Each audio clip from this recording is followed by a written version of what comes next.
So Derek and I were chatting and we were talking about all the different high-rises in Las Vegas and how so many of them have different unique qualities that just make them each really stand out differently. So we thought, Derek came up with a cool idea and we thought we would do something fun and different today. So we're going to do a little game show and I'm gonna quiz Derek. I've put together some questions on some high rises about all of these different towers, and you're gonna guess which high rise I'm talking about, or in some cases it might be more than one.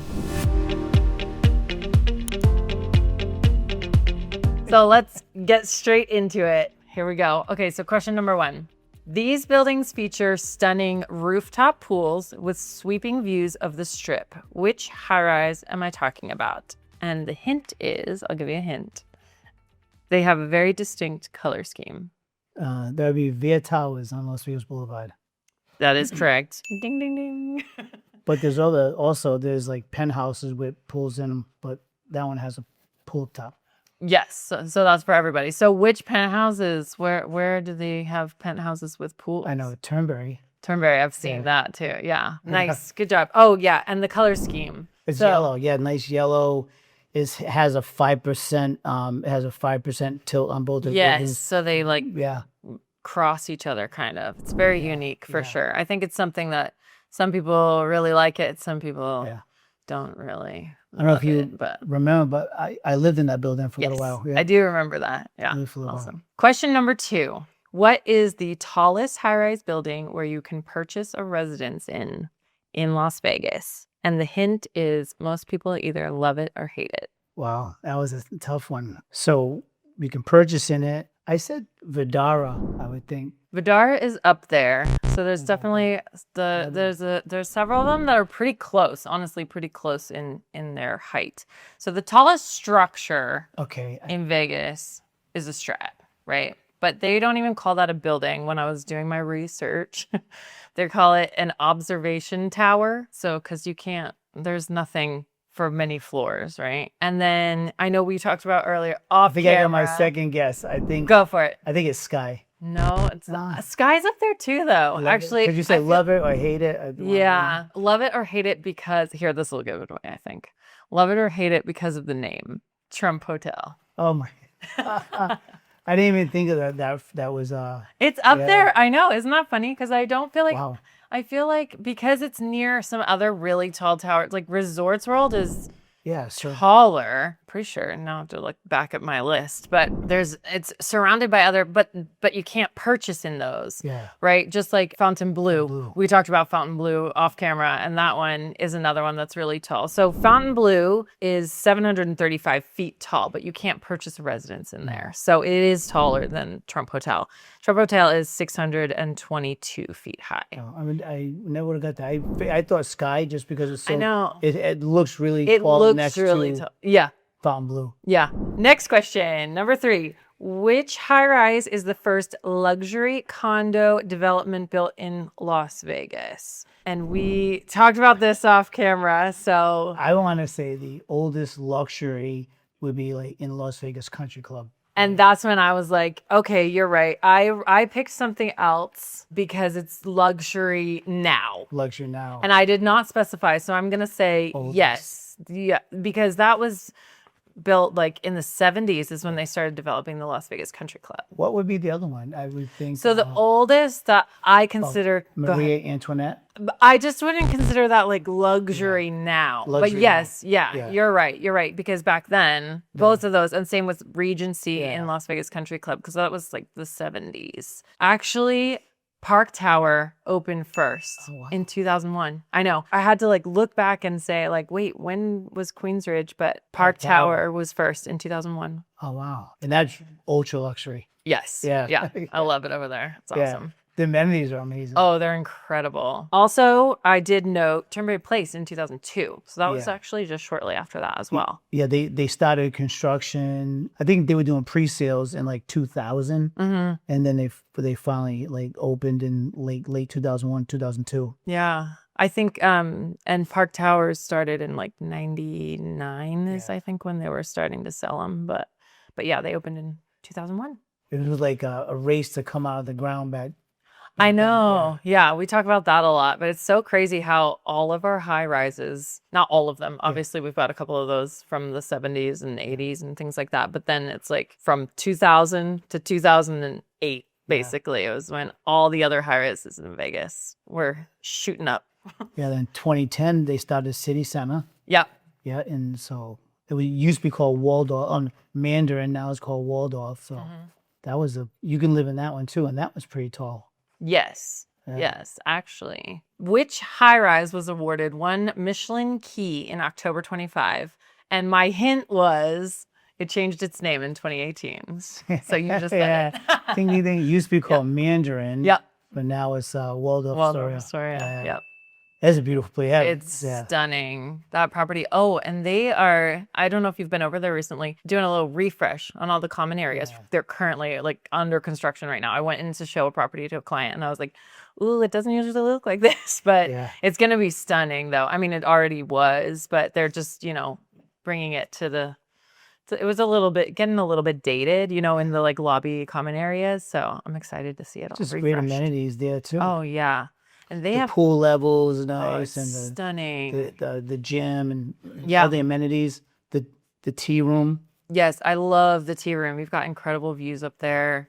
And I also, the spa. They have like a 5-star spa over there. It's great. That's why they won the award. All right, let's go in the next one. Number 5, which high rises? Okay, so this is 4 of them. Which high rises have the 4 largest penthouses for sale right now? Oh, okay. So this where you're just gonna have to take some guesses on this. And my hint is they're from 4 different towers. Yeah. I think Turnberry Place has one. The tower and someone Queensridge. Queensridge was not in the top 4. But that one usually does have one of those high ones. I think Sky has one. Could they be condo hotels too, or just? They could be condo hotels, but none of them are. Okay. Oh, and there's one. I'll give you another hint. One of them is under construction. 4 Seasons. 4 Seasons. Yeah. So they have it listed on MLS. So I added it because it is technically listed on the MLS. It's like 30 million. Yeah. It's listed on MLS for 35 million, but they range in price from like 8 million to 35 million. So but the largest, I mean, they're huge. So they have residents up to 8,400 square feet. Yeah. So I know definitely it was Turnberry. Yep. So Turnberry Place has one that's listed for 5 million right now, and it's 5,600 square feet. Yeah. But they go much bigger than 5,600 square feet in there. They do, yeah. Penthouse listed. And they go for much higher than 5 million. I think there's Waldorf has one, a penthouse for sale. Waldorf does, but it wasn't in my top. It wasn't in the top 4. Top 4. So I'm gonna name every single one. I know until we get there. All right. Wow. We talked about one of these already. Park Towers has one listed for 6.9, and it's almost 6,800 square feet. What's the 4th one? 4th one is a surprise. Panorama. Wow. Isn't that weird? I was gonna say Panorama, then I kind of took it. I know, because normally you don't think of Panorama as that like the most expensive one. Or large units. Yeah. How big is it? They have 7,100. Crazy. And it's listed for guess. Yeah. It's gonna be listed like 5-6 million. That one's listed for 12.8. Oh yeah. Yeah. I think it's been on for a while, right? That one's been on for a while. That unit's like really like overdone, because there's a unit in Sky that's super overdone. Is it the one that's like the 3 floors? I think so, yeah. And there's one in Allure, yeah. That's way overdone. Yeah. And they've been trying to reach 4 stars in that one. Yes. Yeah. I've seen that one. Yeah. Which high-rise has the most expensive HOAs price per square foot? That one is definitely, I would say that's definitely Park Towers. Price per square foot, though, I'm going to tell you, those ones are definitely higher because of all the amenities. But per square foot, the hint is people rent them out. The one in the condo hotels? Yeah. Signature? Signature MGM. Yeah, they do have the highest per square foot. So, wow. Yeah, because they're so small, like those studios and even the one right, they're so small, right? And the amount of HOAs, they can be up to like almost $2 a square foot. Yeah. Well, you sell a lot of them. So what is the smallest studio HOA cost? I believe it's 688. 688. Yeah. And that's like a 400 square foot Right. unit. Yeah. Yeah. Yeah. Which high rise has a pet spa and offers dog walking services? And my hint, this is for my viewers too, because if you've been watching any of my videos recently, then you've heard me talking about this in a couple of my recent videos. And okay, your hint is it's not been built yet. It's another new one. Yeah, that was gonna be At Cello. Yeah. Cello. Mm-hmm. I think they have and Four Seasons too. Four Seasons. Both of them are gonna do. They're like, we gotta take care of the pets. Yeah. I mean, why? I mean, people pay a ton of money, and why not? Oh yeah, leave the property. yeah, exactly. You got Wow. these new luxury high rises that are being built. I'm so excited. We're talking about like amenities at Park Tower and at Waldorf Astoria are incredible, but they're 20 plus years old. You know, I'm excited to see now what they're building now, like what's important to people now, and with like technology and things like that, where we're headed. Like it's just going to be insane. I haven't toured Cello yet, believe it or not. Really? Yeah, I haven't toured Cello. Oh, well, but we did tour Four Seasons. Yeah, Four Seasons is incredible. But yeah, you should definitely tour. We've been doing a bunch of videos on it too. Yeah. Have they? So there's still construction phase and nothing's vertical yet. Should be pretty soon. Soon. But yeah, nothing vertical yet. But which high rises are guard gated? We have to go into the gate. So definitely there's Turnberry Towers and Turnberry Place. Yep. Also Park Towers. Park Tower doesn't have a gate though. No. They have the valet and they're very secure. Yeah. They are very secure, but they don't have an actual like guard at a gate to go into before you go to the building. I know Queensridge does. One Queensridge. Queensridge does. They have one. Sky has one. It's funny because some of them are not ones that you would think, because you actually have to go when you go to Sky. You can't park anywhere like before you go to valet. You have to stop at there's a guard gate. Yeah, there's actually, but there's two ways, because you have that way, then or you go the other way and you can pick someone up you can pick someone up at the valet. Yeah. So Sky is like kind of 50-50. Because also like Allure has, you have to go through. True. Yes, and Allure, I put Allure on there too. So so then they're not as secure of a guard gate because you can access the property without going through the guard gate. So we'll put them as like kind of. But the other one is Panorama. Panorama does too, yeah. Yeah. And you can't go through. They're more secure. You can't like drop somebody off without going through the gate. I'll give you another one that's not on that. It's kind of a high rise. Manhattan, Boca. True. Yeah. Those are like mid-rise. But that's a really good option if you're like somewhere in between, like don't want to be fully committed to a high rise and the HOAs of a high rise.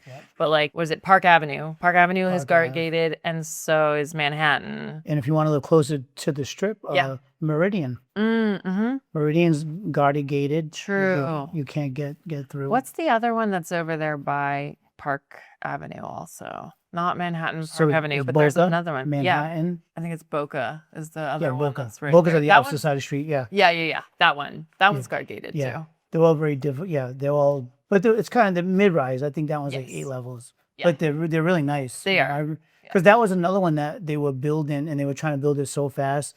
At first, it had a lot of structural defects in it, so not too much lending, and then they kind of squared it all away.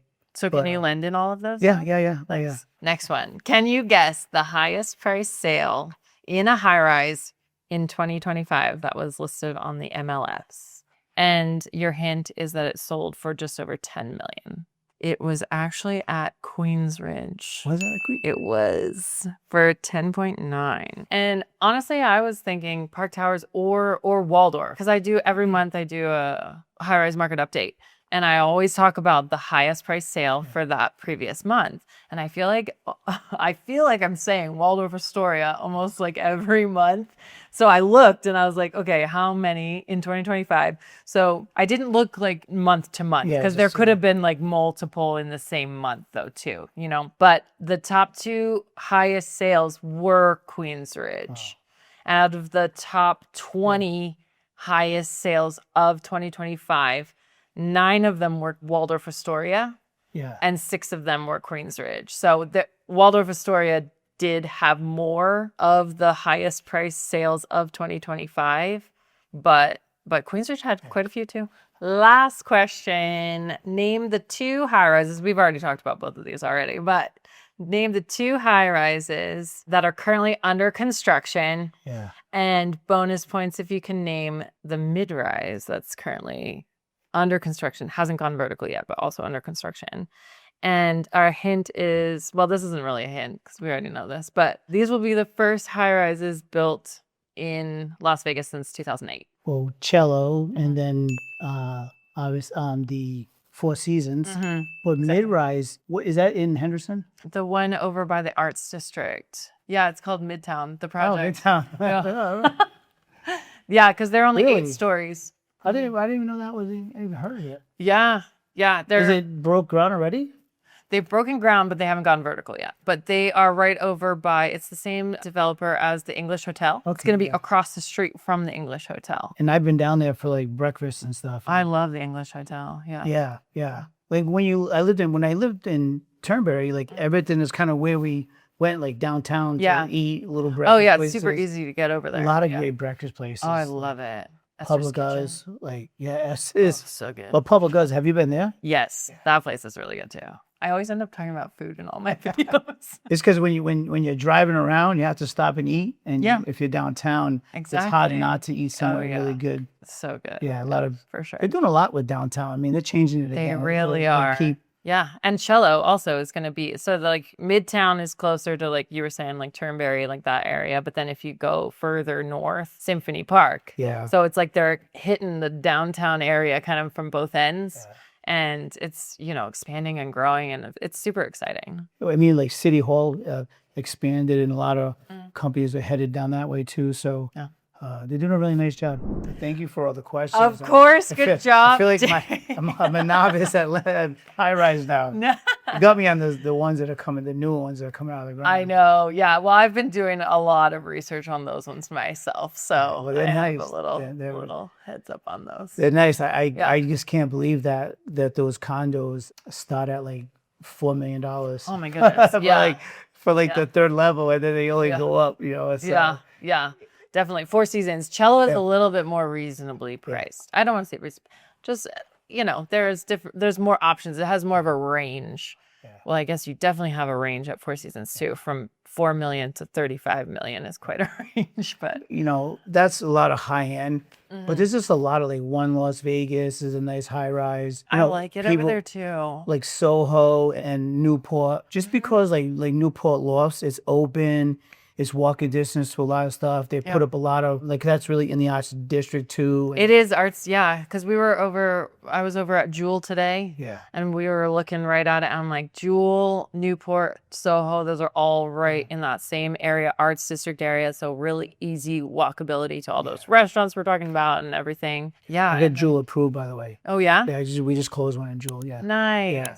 Nice. Okay, cool. Well, I just did a video on the listing there, so I'm going to find a buyer. Yeah. Or if you're interested in any of these high rises, I would love to sit down and chat with you, and so would Derek. We're definitely here to help you get through the process of purchasing your new high rise here in Las Vegas. And if you are interested, all of our contact information is here on the screen. My information is on our website, thethomasgrouplv.com, and my extension is 4 for Christina.